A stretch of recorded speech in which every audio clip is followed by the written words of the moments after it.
এদিকে ইতিহাস গড়ে প্রথমবারের মতো $1 ট্রিলিয়ন বাণিজ্য উদ্ধৃত ছাড়িয়েছে চীনের।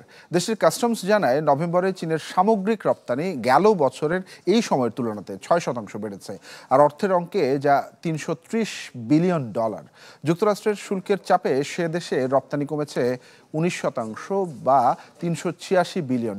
তবে ইইউতে 14.5% আর আসিয়ানভুক্ত দেশগুলোতে রপ্তানির পরিমাণ বেড়েছে 8.5%। নতুন এবং ফিরে আসা গ্রাহকদের জন্য নগদে চলছে ক্যাশব্যাক সহ প্রতিদিন হাজারো উপহার জেতার সুযোগ। হবে আশা আর ফেরা, সারপ্রাইজ সেরা।